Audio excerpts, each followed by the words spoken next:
Hello, Ines, and thank you so much Hello. for making time to join me in this conversation. Hello, I'm very much looking forward. Hi to Kenya, to Nairobi. And also, congratulations on your documentary. It's so beautiful. I mean, I don't say this lightly, but just the visual of it was chef's kiss. I really enjoyed it. Cool. Thank you very much.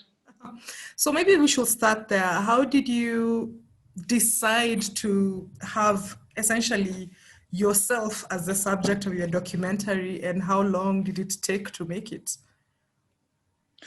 Yeah, actually, it was quite a journey because I started with another project. I actually wanted to make a film about my grandfather from Dahomey, now Benin, because he was a resistant fighter against the colonial power, the French colonial power.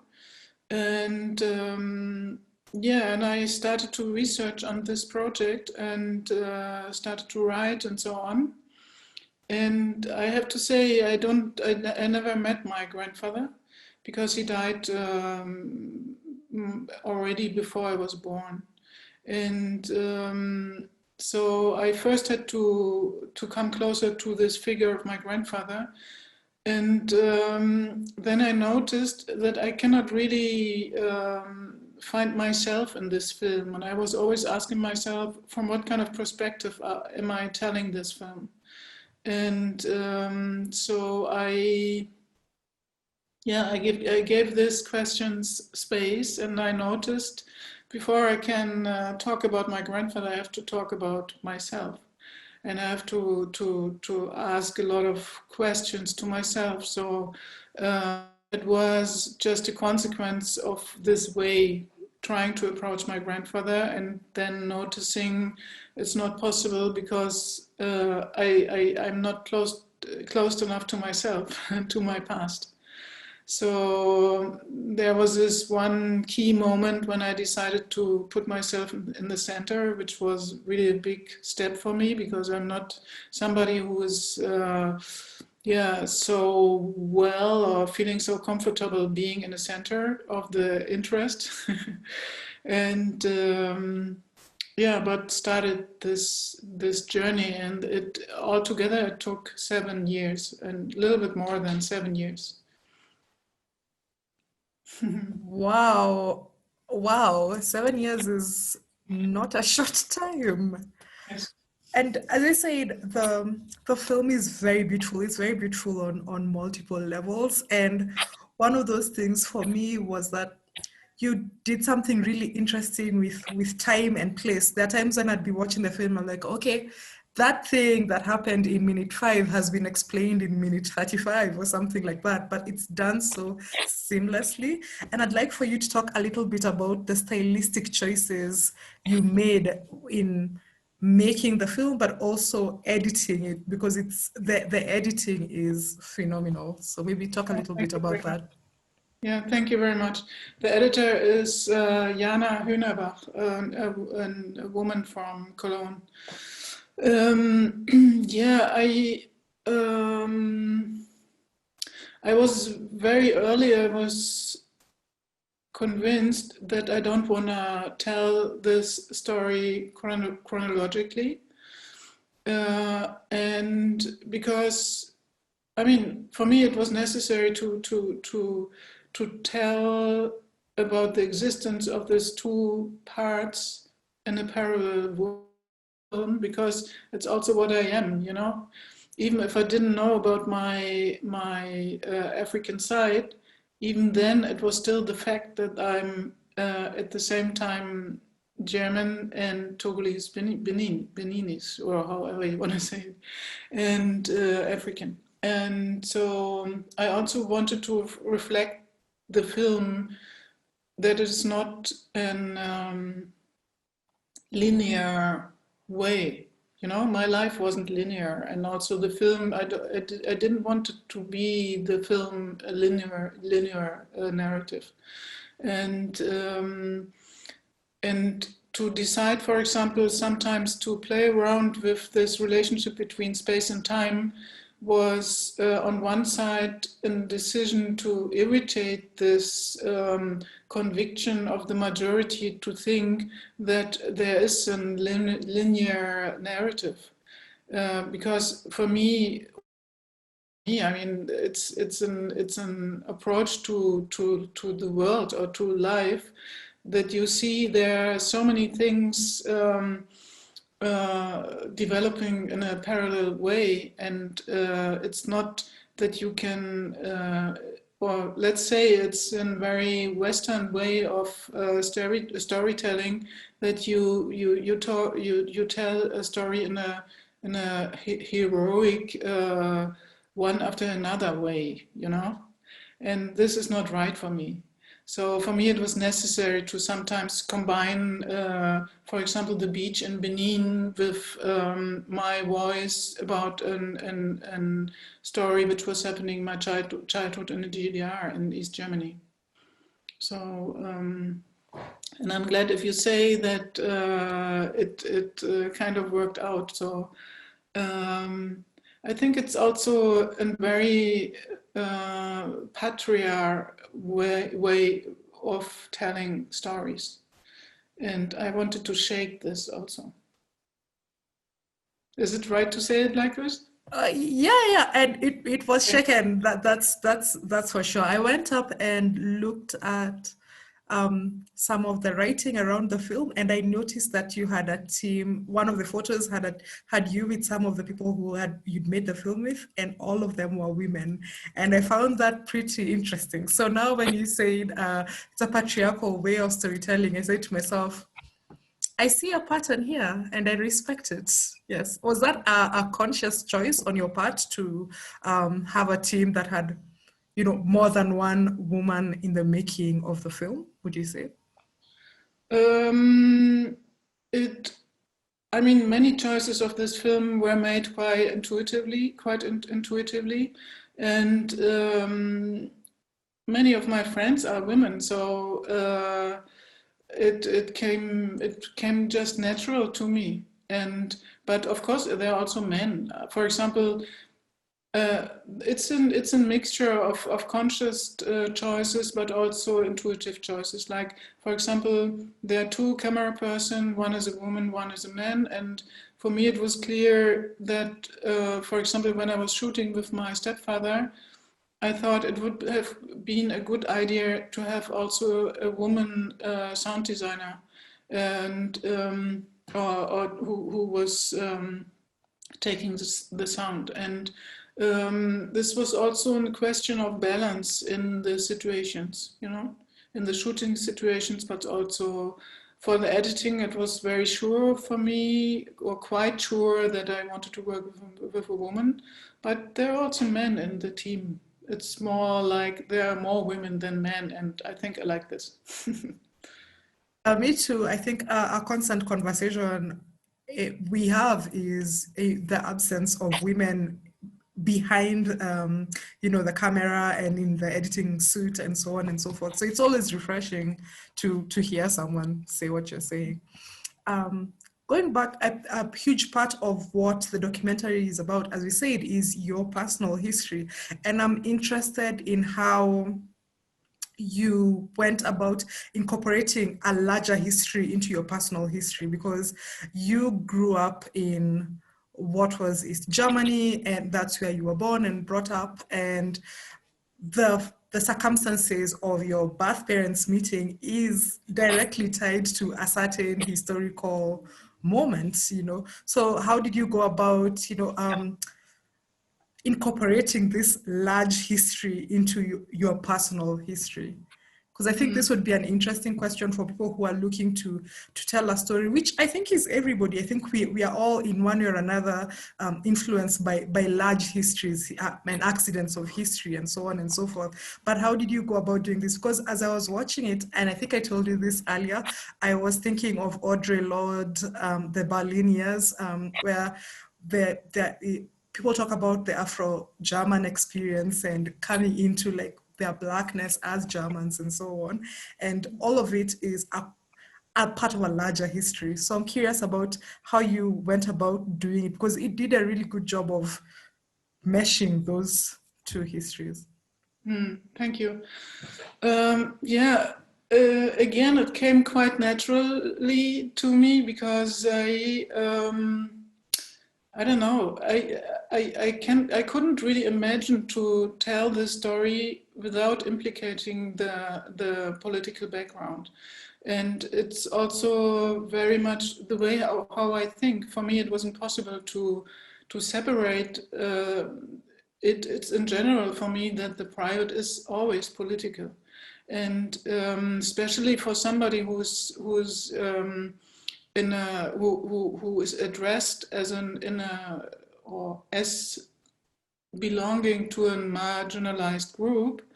Uh, how can I tell a story without addressing to this? You know, for me, it's just not possible because the outside is addressing me in this way. So I have to react to this. If not, I'm just I don't know, I would be a victim or something like this, you know? It's also a question of appropriating my own story by or redefining what is told about me, you know. So for me it wasn't possible to separate this. And also this as you say, this whole story of, or the whole topic of Afro-Germans in East Germany, but also in West Germany, is very much related to, it's a very complex story, and it's very much related to the not confronted past of the Nazi past and also the colonial past. So it's, for me, it's just not possible to separate this. How can I, for example, I was grown up with this really, how can I say this, yeah, and gaze on me as a black child, which was always making clear, we don't want you here, we don't like you, who are you, you don't belong to us. So how can you explain this fact only in a private way or in a personal way, you know? So you have to relate it to a political level. If not, you cannot free yourself from this. You know what I mean? Uh, my mic is off, so I keep saying, but you can't hear it. And as you're saying, part of telling the stories of marginalized people is naming the marginalization, naming the source of that marginalization. So it's not just these people are marginalized, but say these people are marginalized because A, B, C, D, which is essentially what you manage to do. And I've noticed that you're interested in stories of identity and belonging, and that's probably something that other people in the audience are interested in. So, what opportunities would you say exist in telling these particular stories? And also maybe what challenges do you face in telling stories of identity and belonging and so on? In this concrete way, it was, of course, a huge challenge to become so personal and to also to question or to raise all the questions I did in publicly is something which was difficult already for myself to do it. And then to go out with it was another step. Of course, it was something in the beginning very difficult, but when I did it, it was very relieving and very liberating.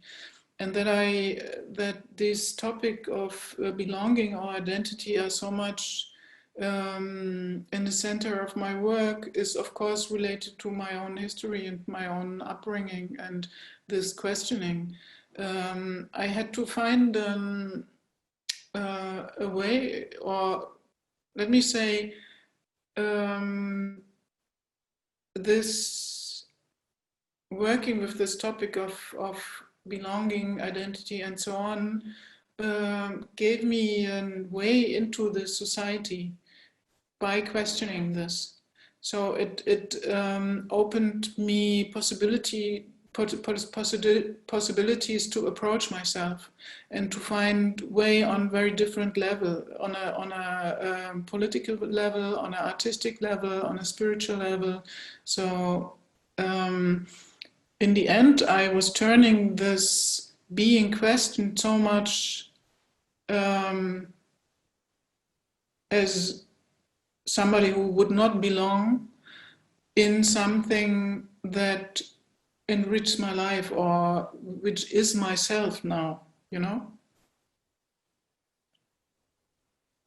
And now we are going to pivot into another line of questioning, which has to do with the very, I've seen it described, and I really love this description, as strategies of denial that people took up in your community, in your own family even, and in the larger society to um, essentially allied the topic of interracial children and children who had, Black parentage and so on.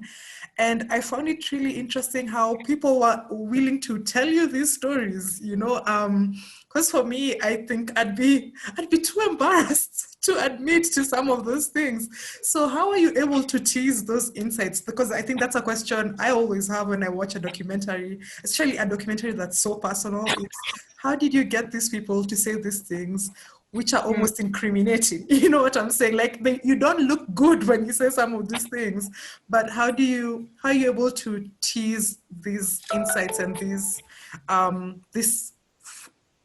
insights from your interviewees? Mm. Yeah, I was. I don't know. I mean, I'm not sure if the word teasing is the right word to describe the process, because I always put myself in the same situation like the person I'm talking to. So it's not that I'm trying to get out of something out of them. It's more like I really want to know something, and my approach to them is it's not in a way that I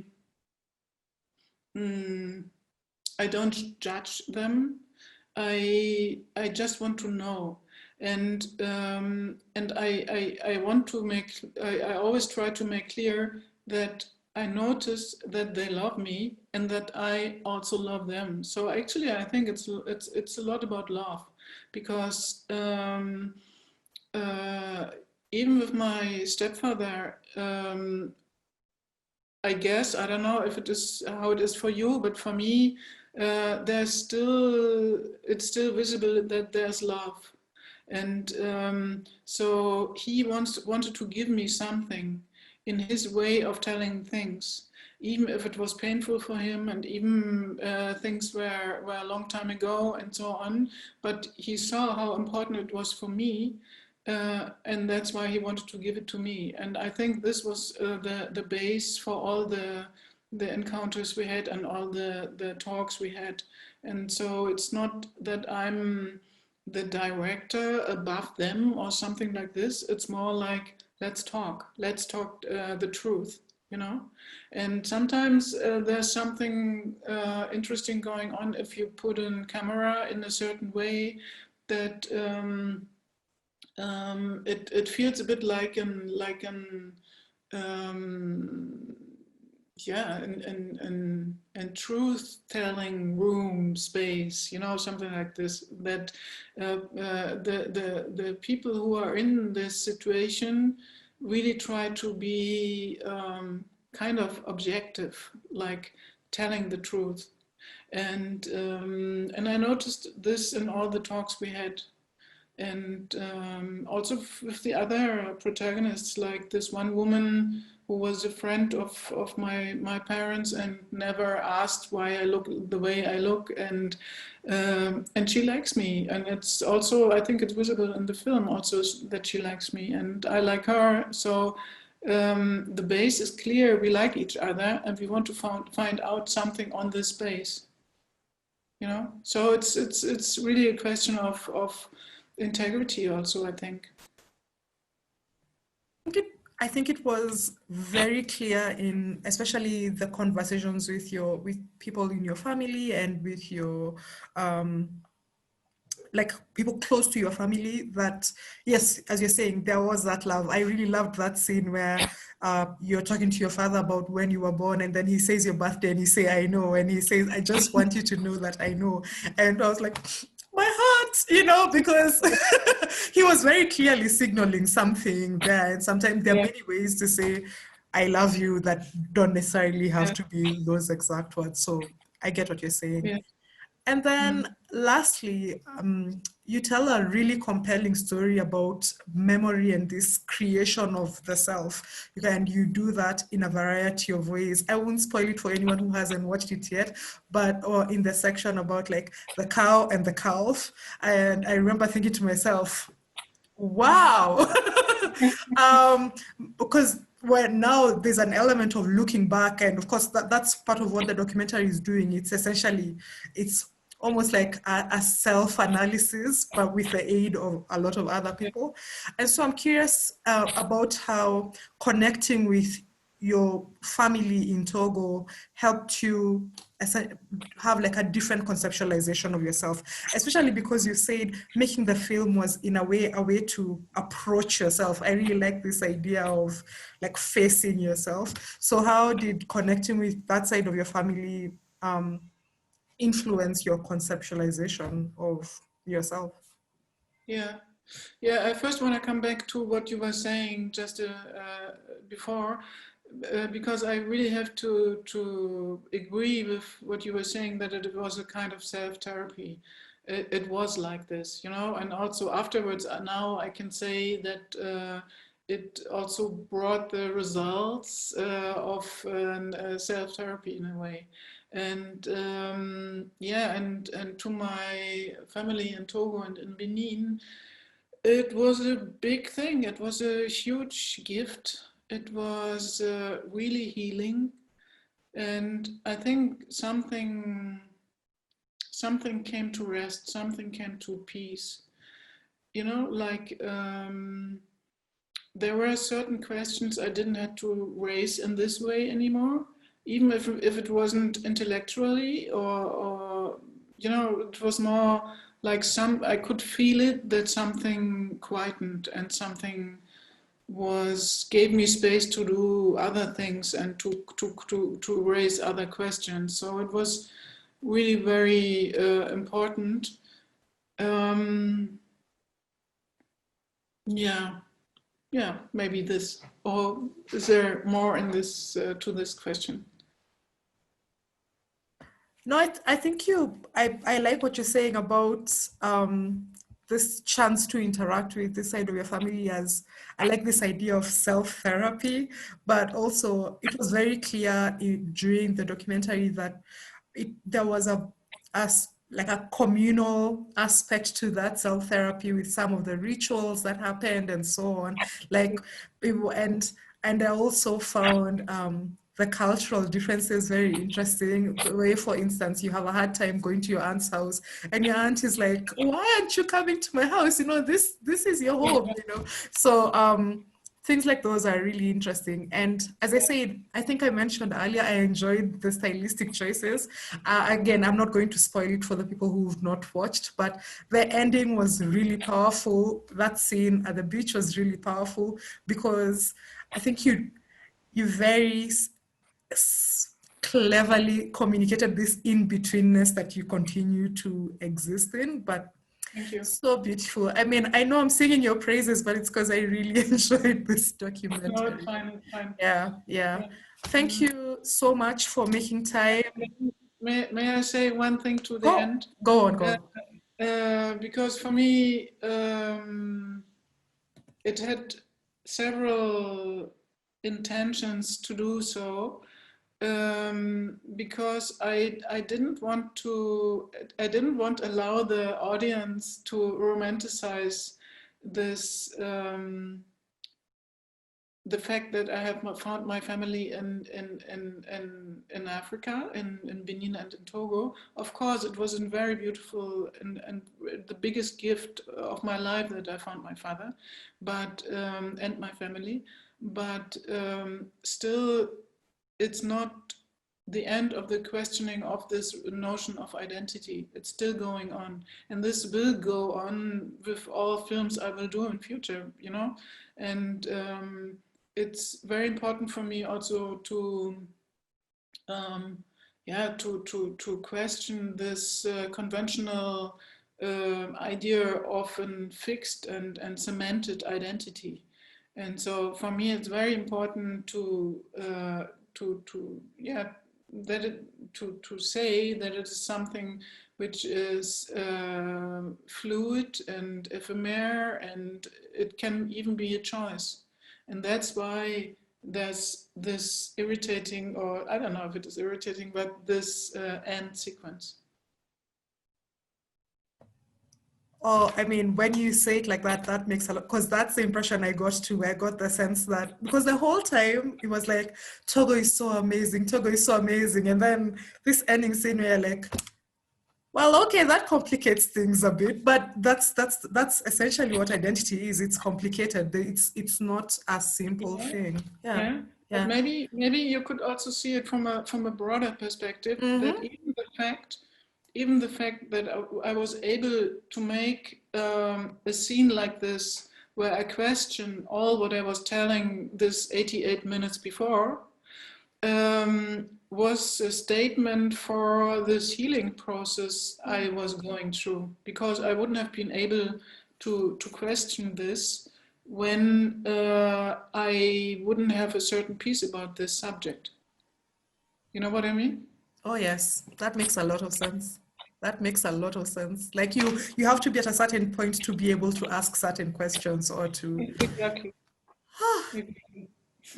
as the youth say, your mind. It amazes me. This was so good. I feel like I am going to end up having some more questions, which I'll try not to send you a long email about, or any of those things. You could do it. And whenever you are in Berlin, contact me. Or I'm also often in Benin and in Togo, so let's stay in contact. Will do. Thank you so much. Thank you for making time. And again, thank you for your documentary. It's fantastic. All right. Thank you. Okay. Bye bye. Have a Bye. very beautiful festival. Huh?